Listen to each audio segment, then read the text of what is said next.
Assalamualaikum warahmatullahi wabarakatuh. Pada perkuliahan kali ini kita akan membahas tentang proses pembangunan real estate.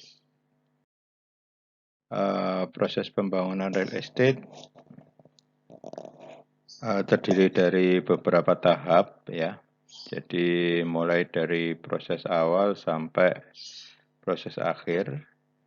Secara garis besar ada 8 tahap atau 8 proses dalam pengembangan real estate ini. Yang pertama adalah ide awal. Jadi setiap sebuah proses rencana tentunya diawali dengan adanya ide awal. Jadi ide di sini merupakan gagasan awal untuk kita membangun sebuah perumahan atau pengembangan dalam sebuah kawasan.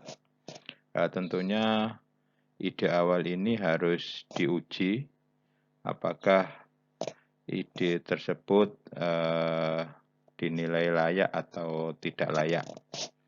Terkait dengan uji kelayakan sebuah ide, ini terkait banyak hal, diantaranya adalah tentang rencana untuk pengembangan real estate ini mulai dari rencana lokasi biasanya, terus juga terkait dengan tipe dari bangunan yang akan direncanakan, termasuk segmen pasar yang akan menjadi sasaran dalam pengembangan real estate ini. Jadi banyak ide tersebut akan diuji apakah layak atau tidak untuk dikembangkan lebih lanjut. Dari ide awal atau gagasan awal ini, jika dinilai sudah layak, maka dari ide awal pada proses pertama tersebut dilanjutkan pada proses yang kedua, yaitu penyempurnaan ide atau gagasan. Dari penyempurnaan ide di sini merupakan proses pematangan ya, dan juga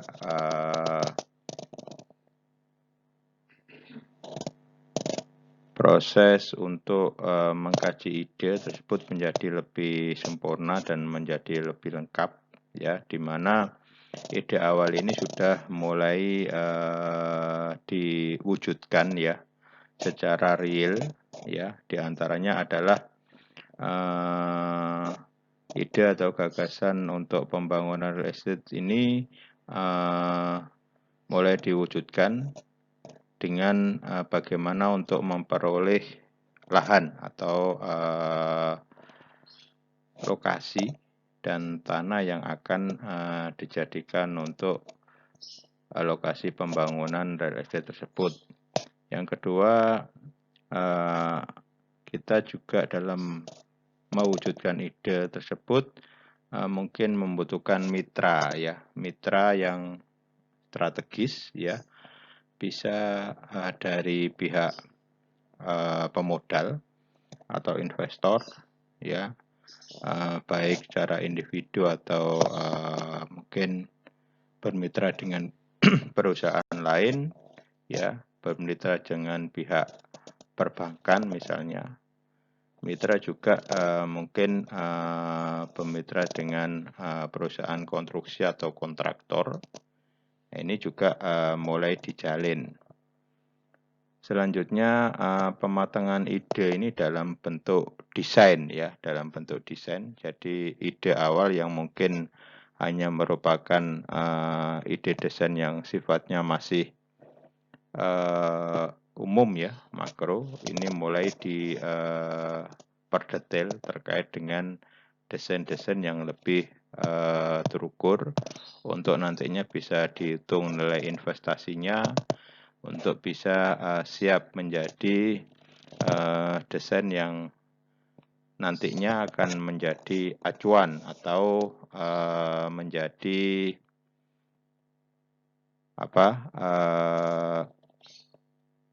dipakai untuk pembangunan. Nah, jadi dari penyempurnaan ide ini, ya, jika dianggap sudah layak dan lengkap untuk masuk ke proses berikutnya, yaitu market dan feasibility study. Jadi market di sini atau pasar di sini merupakan hal yang sangat urgent, ya, sangat penting, karena dalam proses pembangunan real estate tentunya kita harus melihat bagaimana respon dari pasar tersebut. Jika responnya bagus, tentunya akan mudah untuk bisa menjual produk perumahan tersebut. Jadi market di sini merupakan hal yang sangat urgent dan sangat penting, ya, karena untuk kelanjutan sebuah proyek ini juga sangat ditentukan oleh market atau respon pasar. Nah, dan untuk studi kelayakan di sini yang dimaksud adalah untuk menguji lebih detail tentang kelayakan dari proyek, ya. Jadi nanti banyak hal yang atau banyak aspek yang dikaji dalam studi kelayakan ini. Di antaranya mulai dari studi kelayakan lokasi, ada studi kelayakan fisik lahan, studi kelayakan struktur, studi kelayakan ekonomi, ya, studi kelayakan lingkungan, studi kelayakan sosial, budaya, dan lain sebagainya. Itu nanti akan kita bahas lebih khusus pada pertemuan selanjutnya. Nah, dalam proses tahap ketiga terkait dengan market dan studi kelayakan ini, untuk marketnya bisa menggunakan sistem formal market, ya, sistem pemasaran secara formal, ya, dan juga untuk saat ini bisa menggunakan media sosial secara online maupun marketplace, ya. Nah, pada uji studi kelayakan di sini nanti akan dikaji lebih rinci terkait dengan layak tidaknya sebuah proyek, ya.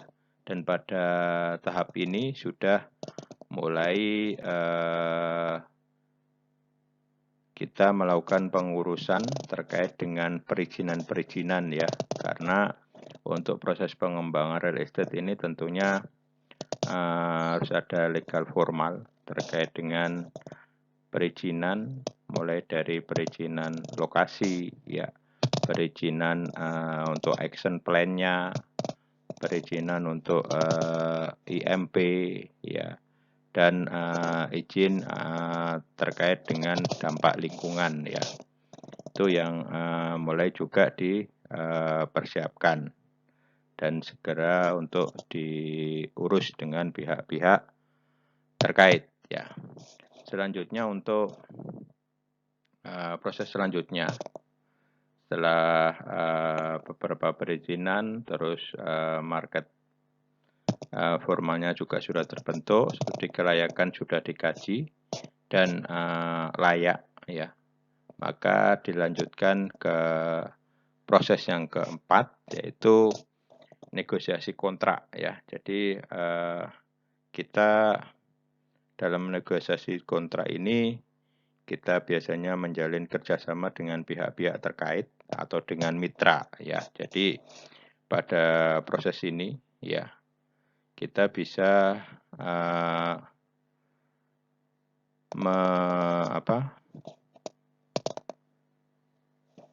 melakukan negosiasi kontrak dengan pihak-pihak, misalnya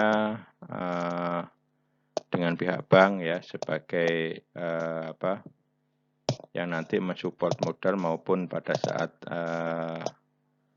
KPR, ya, kredit kepemilikan rumah, ya, dengan pihak kontraktor, ya, kita juga bisa melakukan negosiasi kontrak, ya, berdasarkan desain, ya, berdasarkan desain yang sudah final, yang sudah kita tentukan, ya.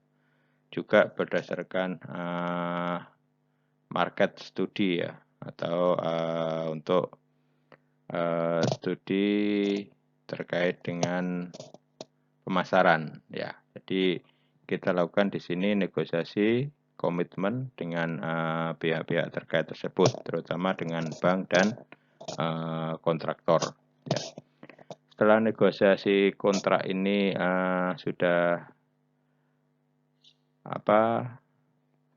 dilaksanakan, maka sebagai hasil dari negosiasi kontrak ini biasanya ada yang namanya komitmen resmi atau kesepakatan kontrak, ya, yaitu kita menjalin kontrak resmi, ya, dengan pihak kontraktor, dengan pihak bank dan juga pihak asuransi, ya, yang nanti tentunya akan menjamin terkait dengan pinjaman misalnya yang akan terjadi komitmen antara pihak developer ya, dan di situ juga ada customer dengan pihak bank ya.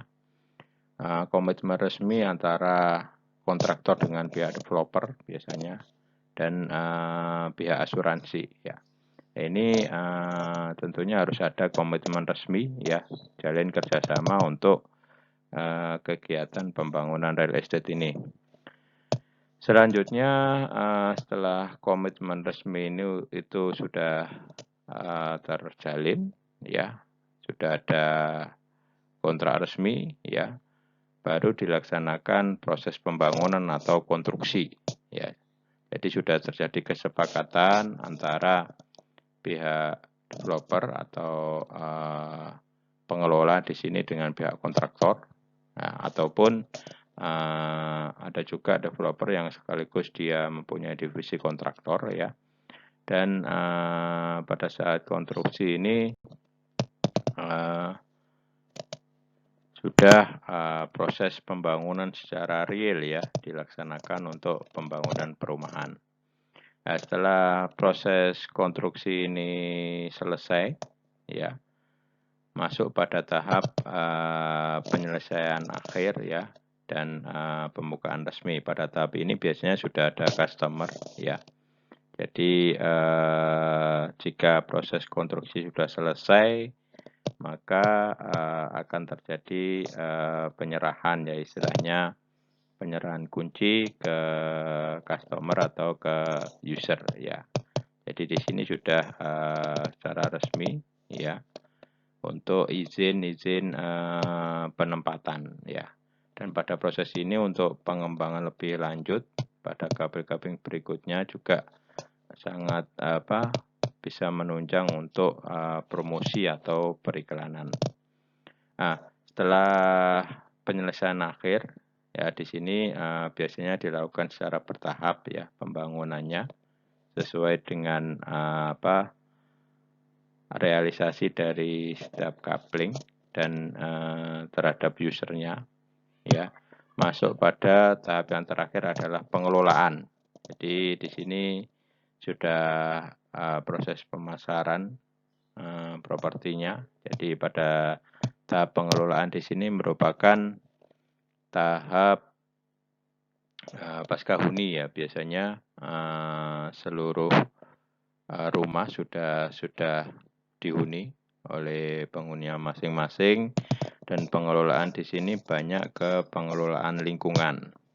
Untuk pengelolaan lingkungan di perumahan biasanya ada yang masih bekerja sama dengan developer. Jadi pihak developer menyediakan tim untuk pengelolaan, pemeliharaan, ya maintenance. Ada juga yang pengelolaannya ini diserahkan ke warga ya. Jadi tergantung kesepakatan dari warga tersebut. Oke, demikian tadi untuk proses pengembangan real estate secara garis besar, mulai dari ide awal sampai pengelolaan dan pemasaran properti. Untuk pemasaran properti di sini dari pihak customer ya, biasanya kalau dalam bisnis properti ini bisa sebagai investasi, ya bisa dijual kembali atau disewakan. Tapi kalau mau ditempati sendiri juga bisa. Jadi di sini untuk pemasaran properti setelah dihuni ini juga bisa dilakukan. Oke, selanjutnya mungkin itu yang bisa kita sampaikan pada kesempatan ini. Nanti akan kita gali proses